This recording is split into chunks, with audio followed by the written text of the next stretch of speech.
जिंदगी का शौक पाला नहीं जाता, शीशे का प्याला कभी उछाला नहीं जाता। मेहनत से संवर जाती है जिंदगी, मेहनत से संवर जाती है जिंदगी, हर काम तकदीर पर डाला नहीं जाता। आज हम पी ब्लॉक एलिमेंट्स का ऑब्जेक्टिव बनाएंगे जो पूछा हुआ है और जो इम्पोर्टेंट है। चलिए क्वेश्चन नंबर शुरू करते हैं पहले नंबर सवाल से। और पहला नंबर सवाल क्या है, बोल रहा है इसमें आपका अनुचुंबकत्व प्रदर्शित करने वाला पदार्थ कौन है। आपको अनुचुंबकीय पदार्थ चेक करना है कौन सा होगा कौन सा नहीं होगा। तो इसके लिए आपको सिंपल क्या जानना है कि mu is not equal to zero.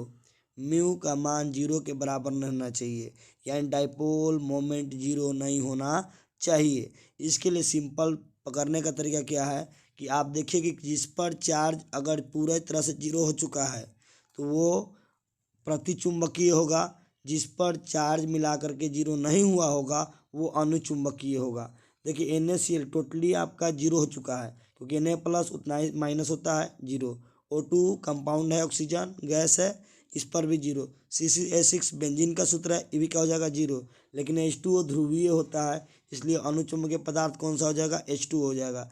Structure क्या होता है OHH।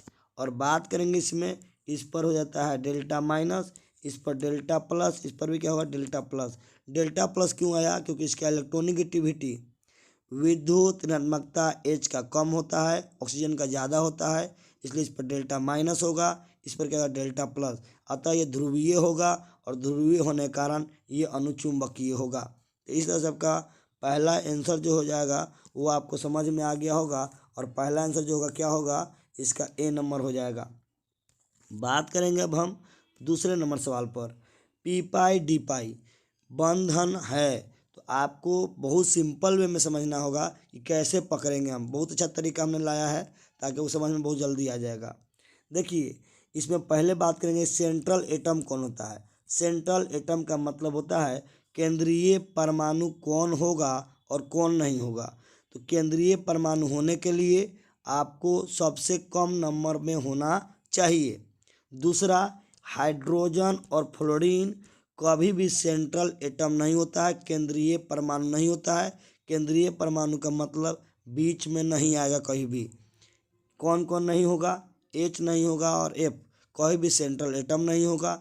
दूसरा हमने बात किया कम नंबर वाला होगा, सेंट्रल एटम होगा। और तीसरा इलेक्ट्रोनेगेटिविटी जिसका कम होगा वो सेंट्रल एटम होगा। बात करते हैं अब हम कि इसमें सेंट्रल एटम कौन है। सेंट्रल में पहचानना बहुत जरूरी है इसमें। तो देखिए सबसे कम नंबर कौन है, नाइट्रोजन। इसका मतलब इसका सेंट्रल एटम कौन होगा, नाइट्रोजन होगा। इसमें कार्बन हो जाएगा, इसमें बोरोन हो जाएगा, इसमें सल्फर हो जाएगा। अब बात हम करेंगे कि पी पाई डी पाई बंधन किस में होगा किस में नहीं होगा। देखिए पी पाई डी पाई होने के लिए कम से कम किसी एक में डी ऑर्बिटल उपस्थित होना जरूरी है। नाइट्रोजन में डी ऑर्बिटल नहीं होता है, अतः यह पी पाई डी पाई नहीं बनाएगा। कार्बन, इसमें भी आपका डी ऑर्बिटल नहीं होता है। ना ऑक्सीजन के पास डी ऑर्बिटल होता है और ना ही कार्बन के पास, ना ही नाइट्रोजन के पास, ना ही बोरॉन के पास। सल्फर में डी ऑर्बिटल होता है, वो खाली होता है। अतः आंसर कौन सा जाएगा, डी नंबर, पी पाई डी पाई बंधन बनाएगा। क्लियर हो गया होगा कैसे पकड़ना है। सेंट्रल एटम पहले पहचानिए, केंद्रीय परमाणु को पहचानिए, फिर क्या करना है आपको चेक करना है किसमें सेंट्रल एटम में खास करके डी ऑर्बिटल होना चाहिए। नाइट्रोजन के पास डी ऑर्बिटल नहीं है, कार्बन के पास में नहीं है, बोरॉन के पास में नहीं है, एस के पास है। अतः आंसर कौन सा जाएगा, डी हो जाएगा। अब आप कहिए कि कैसे पता चला कि किस में होगा किस में नहीं होगा। पहला जो आवर्त है उसमें नहीं होता है, दूसरे आवर्त में नहीं होता है, तीसरे आवर्त से पी ब्लॉक में शुरू हो जाता है डी ऑर्बिटल आपका। 16वें वर्ग के तत्व कहलाते हैं। 16वें वर्ग के तत्व क्या कहलाते हैं, कैल्कोजेन कहलाते हैं। हाइड्रोजन किसे कहते हैं, 17वां वर्ग को। उत्कृष्ट कौन से कहेंगे, 18वें वर्ग को। संक्रमण तत्व किसे कहेंगे, डी ब्लॉक को। इसमें भी 3 तत्व है जिसे संक्रमण तत्व नहीं कहता है। कमेंट बॉक्स में आंसर दीजिएगा कि कौन से तत्व हैं जिनको संक्रमण तत्व नहीं कहा जाता है। चलिए अगले हम सवाल पर चलते हैं। सवाल नंबर 4, इसमें है निम्न में से कौन सा बंध सबसे ज़्यादा प्रबल होता है? Fluorine fluorine, chlorine chlorine, iodine iodine, bromine bromine. पहला चीज़ देखिए, प्रबल तब होगा जब उसके बॉन्ड बहुत पास पास होंगे, यानी दोनों मॉलिक्यूल बहुत पास पास होगा, या एटम कह सकते हैं बहुत पास पास होगा, तो उसमें बंध बहुत ज़्यादा प्रबल होगा। यानी कि आकार छोटा होना चाहिए। एक तरह सिंपल वे में कह सकते हैं, जिसका आकार छोटा होगा उसका बंध सबसे ज़्यादा प्रबल होगा। सबसे छोटा आकार किसका है? फ्लोरीन का है। समझिएगा, आप पढ़े होंगे फ्लोरीन, क्लोरीन, ब्रोमीन, आयोडीन, ऊपर से नीचे जाने पर आकार बढ़ता है, यानी सबसे छोटा क्या हो जाएगा? फ्लोरीन। उसके बाद क्या हो जाएगा? क्लोरीन। तो फ्लोरीन फ्लोरीन आंसर होना चाहिए था, बट देखिए अंतर क्या है, ये दोनों इतना ना छोटा हो जाता है, ध्यान से, दोनों इतना ना छोटा हो जाता है कि दोनों के इलेक्ट्रॉनों की प्रतिकर्षण हो जाता है, जिसके कारण बंध उतना मजबूत नहीं हो पाता जितना Cl के बीच होता है। अतः आंसर कौन सा हो जाएगा? बी इसका आंसर हो जाएगा, Cl के बीच। क्लियर हो गया? फ्लोरीन फ्लोरीन में होना चाहिए था, आकार छोटा है, लेकिन इतना ना छोटा है कि इलेक्ट्रॉनों के बीच प्रतिकर्षण हो जाता है, जिसके कारण क्लोरीन क्लोरीन के से तुलना की जाती है तो क्लोरीन के बीच का जो प्रबल बंध है वो ज़्यादा हो जाता है, यानी Cl के बीच में जो बंध है वो प्रबल हो जाता है as compare to fluorine fluorine. अतः आंसर कौन सा हो जाएगा? क्लोरीन क्लोरीन वाला आंसर बी। आगे बात करते हैं हम इसका 5 नंबर सवाल पर। क्लोरीन अमोनिया की अधिकता से अभिक्रिया करता है तो क्या बनता है? तो ध्यान रखिएगा, इसमें आपका बनता है N2 प्लस NH4Cl। जब भी क्लोरीन की अभिक्रिया कराई जाती है, क्लोरीन का मतलब Cl2, और इसमें अमोनिया मतलब NH3 के साथ जब अभिक्रिया कराइएगा, ये अधिक मात्रा में होना चाहिए, एक्सेस अमाउंट में होना चाहिए। वैसी स्थिति में N2 प्लस NH4Cl बनता है और साथ साथ जल भी बनता है, बट मेन प्रोडक्ट की बात कर रहा है तो N2 प्लस NH4Cl होगा। सबसे प्रबल अम्ल कौन सा है? सबसे प्रबल अम्ल कौन सा है? इसको पहचाना बड़ा सिंपल है, आपको ऑक्सीडेशन नंबर, ऑक्सीकरण संख्या निकालने आना चाहिए, तो आप आराम से बता सकते हैं सबसे प्रबल अम्ल कौन होगा। चलिए चेक करते हैं इसमें।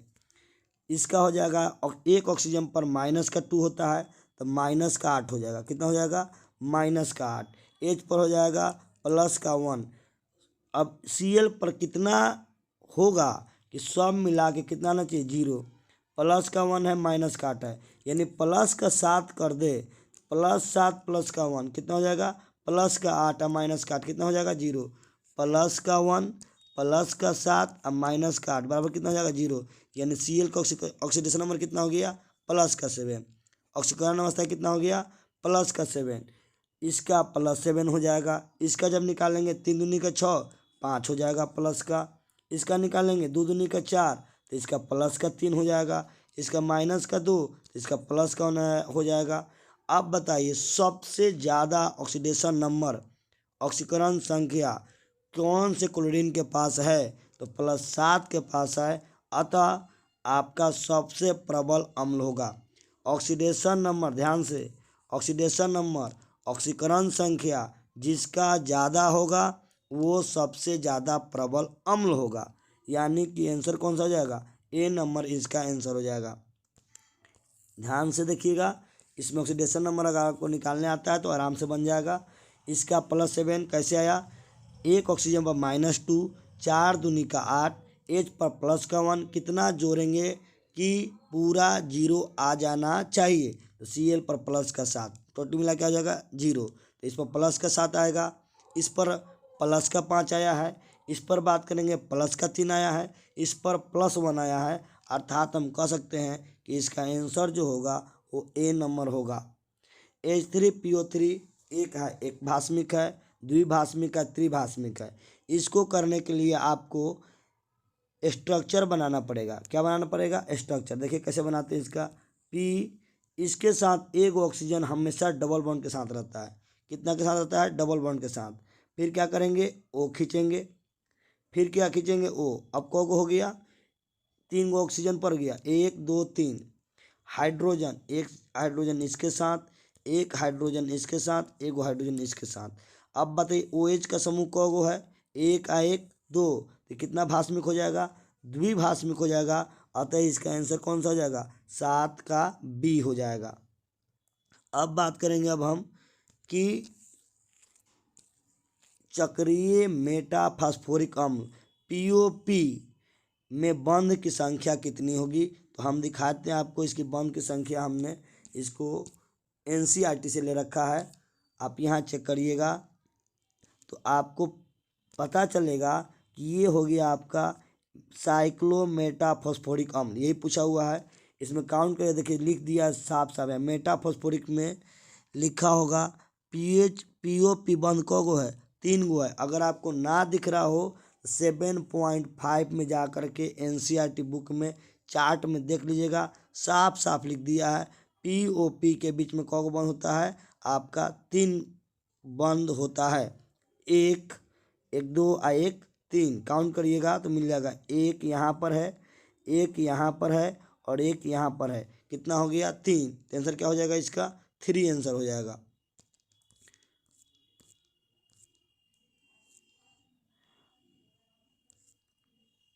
अब हम चलते हैं नेक्स्ट क्वेश्चन पर। क्लियर हो गया होगा, तो इसका आंसर कौन सा हो जाएगा, सी आंसर हो जाएगा। हम एक बार बताते हैं सबका आंसर किसका कितना होगा। पहला का हो गया आपका बी नंबर, दूसरा का हो गया ये 4 का हो गया बी नंबर, 5 का क्या हो गया सी नंबर, 6 का कौन सा हो जाएगा ए नंबर, 7 का हो जाएगा बी नंबर और 8 का क्या हो जाएगा सी नंबर। आगे बात करते हैं इसके बाद 9 नंबर सवाल पर।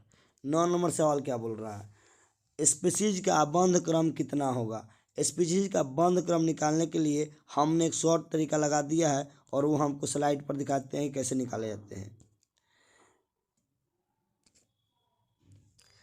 यहाँ पर बॉन्ड ऑर्डर निकालने का बहुत सिंपल तरीका है और याद कैसे करेंगे देखिएगा।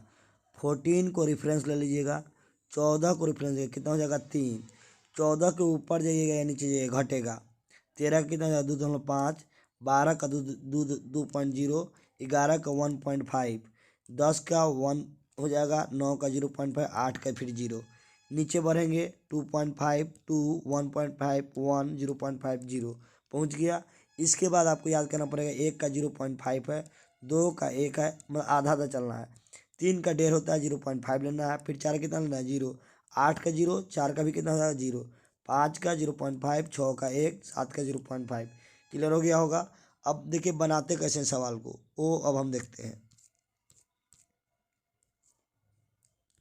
इसमें आपका जो क्वेश्चन बोल रहा था वो बोला बॉन्ड ऑर्डर निकालिए। N2 की बात करेंगे अब हम। नाइट्रोजन का परमाणु संख्या 7, 7 दूनी का 14, लेकिन लगा रखा है प्लस, 14 में से गया कितना 13 और 13 का बॉन्ड कितना था 2.5, देखिएगा वहाँ पर तो मिल जाएगा आपको। फिर है O2 प्लस यानी कि 8 दूनी का 16, 16 में से गया कितना 15, हमने कहा 14 का 3 होता है, ऊपर जाने पर भी घटता है नीचे जाने पर भी घटता है, 0.5 घटता है, तो इसका भी कितना होगा 2.5, यानी ए और बी दोनों ही सही है। लेकिन आंसर आपका पूछा हुआ और एक ही सही होना चाहिए था, बट 2 सही है, ये थोड़ा सा मिस्टेक हो गया था। चलिए हम अगले सवाल पर चलते हैं, बाकी आप निकाल लीजिएगा। 8 दूनी का 16, 2 18, 7 दूनी 14, 2 16, सबका बता चुके हैं। बॉन्ड ऑर्डर जा करके जो टेबल दिए हैं उससे आप निकाल लीजिएगा। अगले हम चलते हैं क्वेश्चन पर, और क्वेश्चन क्या बोल रहा है आपका कि हाइड्रोजन बंध नहीं बनाता। कौन नहीं बनाता है, ध्यान से। हाइड्रोजन में कौन कौन बनाता है, एफ बनाता है, ओ बनाता है और एन।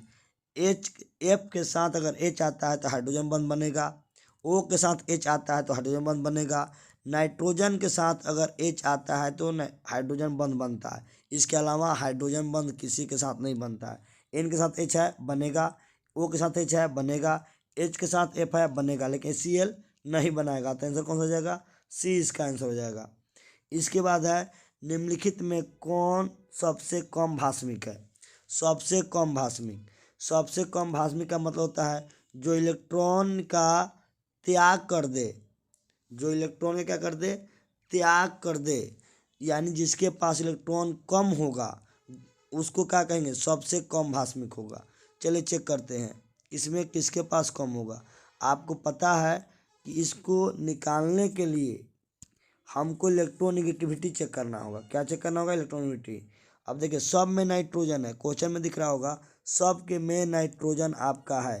तो हम चेक क्या करेंगे, क्लोरीन है, ब्रोमीन है, आयोडीन है, फ्लोरीन है, इन एक ही ग्रुप का है। ग्रुप का नाम क्या है, 17वां ग्रुप, जिसको हैलोजन ग्रुप के नाम से जाना जाता है। तो लिखेंगे फ्लोरीन, क्लोरीन, ब्रोमीन, आयोडीन। अब हम बात करेंगे इसमें कि जैसे जैसे हम ऊपर से जाते हैं इलेक्ट्रोनेगेटिविटी आपका घटता है, डिक्रीज करता है। क्या होता है, घटता है।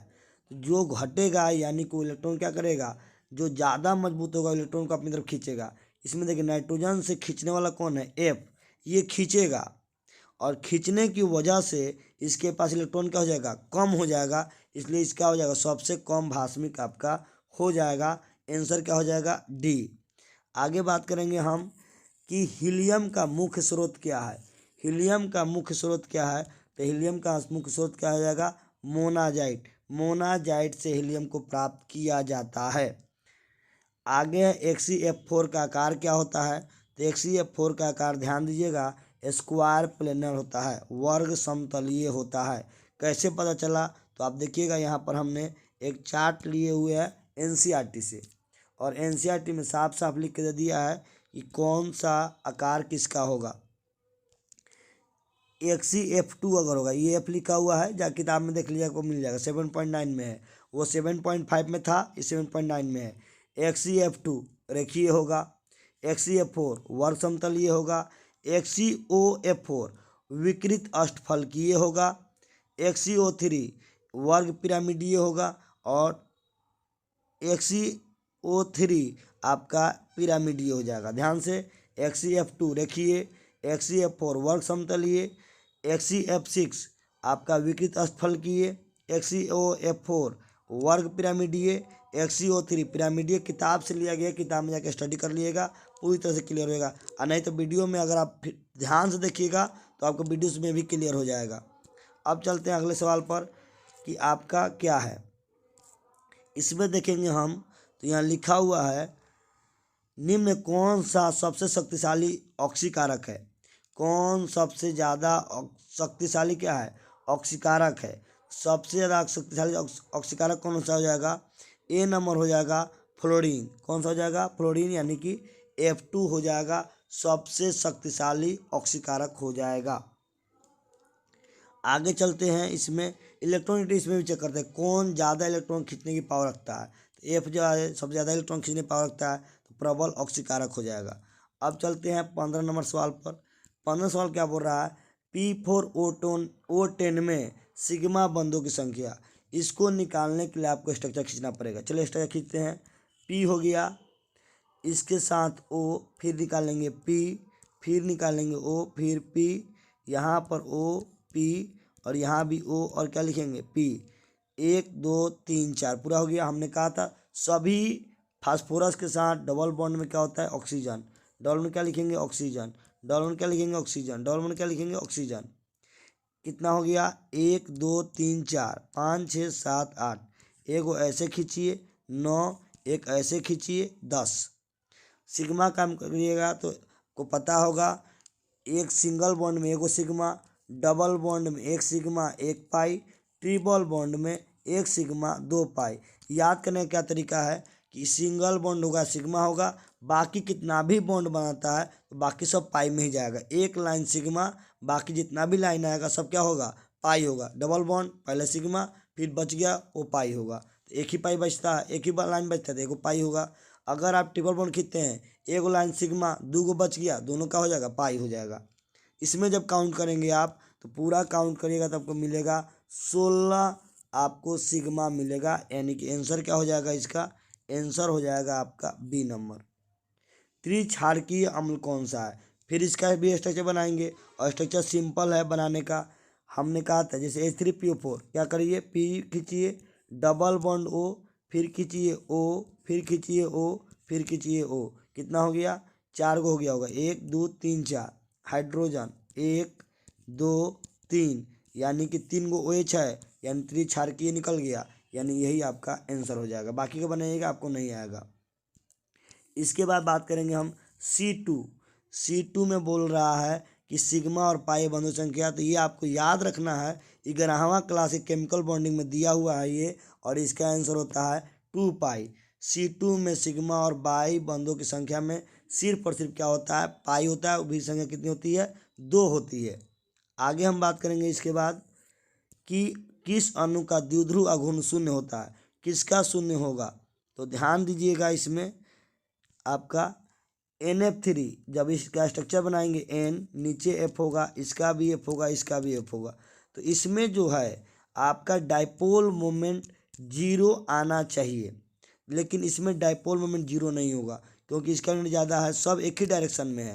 और जब सब एक ही डायरेक्शन में होगा तो इसका कोई विरोध करने वाला नहीं है, और जब कोई विरोध करने वाला नहीं है तो ये इसका मतलब डाइपोल मोमेंट 0 पॉसिबल नहीं है। लेकिन जब वही हम BF3 का बनाते हैं स्ट्रक्चर, तो देखिएगा BF3 का स्ट्रक्चर जो होगा, B ऊपर F होगा, इधर F होगा और इधर एक F होगा, सब के बीच में 120 120 120 होता है। और ये इलेक्ट्रॉन ज़्यादा है तो ये ऐसे खींचेगा, ये ज़्यादा है ऐसे खींचेगा, ये ऐसे खींचेगा। जब आप वेक्टर का लगाइएगा कॉन्सेप्ट, तो वेक्टर का जितना ऊपर होगा उतना ही कहाँ आता है, नीचे। और सबको एक्स एक्सिस और वाई एक्सिस में क्या होता है, बराबर कर देता है। अतः द्विध्रुव आघूर्ण जो होता है वो क्या होता है, 0 होता है। सिमेट्रिसिटी की वजह से भी क्या हो जाता है, 0 हो जाता है। इस तरह से ये क्या हो जाएगा, BF3 इसका आंसर हो जाएगा। चलते हैं नेक्स्ट क्वेश्चन पर। और नेक्स्ट क्वेश्चन क्या बोलता है, सिलिका और हाइड्रोजन फ्लोराइड से प्रतिक्रिया करके क्या उत्पाद बनता है। प्रतिफल का मतलब होता है प्रोडक्ट, उत्पाद क्या बनता है। तो इसका उत्पाद जो बनता है आपका H2SiF6 बनता है, H2SiF6 आपका बनता है। आगे देखिए, ये हमने आपको स्लाइड समझा दिया कि बॉन्ड ऑर्डर का बेस्ट ट्रिक में कि किसका कितना होगा, याद करना सिंपल तरीका है। 14 का 3 होगा, 14 कितना होगा, 3 होगा। उसके ऊपर जाएंगे तो भी घटेगा, नीचे जाएंगे तो भी घटेगा। कितना से घटेगा, 0.5 से घटेगा। एक बार फिर से ध्यान से, जब तक आप प्रयास नहीं करिएगा तब तक आप सीख ही नहीं सकते हैं। 14 का कितना होगा, 3, ऊपर या नीचे जाए 0.5 से घटेगा। अब खुद सोचिए, अगर 15 है तो 0.5 घटेगा तो कितना होगा, 2.5। 13 का कितना होगा, 2.5। तो आप समझ सकते हैं कि कैसे लिखना है। क्लियर हो गया होगा। ये हमने स्लाइड समझा दिया आपको, ये वाला हमने बता दिया कि इसका आकार क्या होगा, ये पूछा जाता है अक्सर। और ये हमने चार्ट बता दिया, स्ट्रक्चर बता दिया किसका कितना होगा। हमने क्लास में पूरी तरह बनाए हुए हैं, आप भी पढ़े होंगे। और नहीं तो बाकी आप कहिएगा तो हम इसका स्ट्रक्चर का बना के दिखा देंगे आपको। फिर मिलते हैं नेक्स्ट पार्ट के साथ, तब तक के लिए जय हिंद।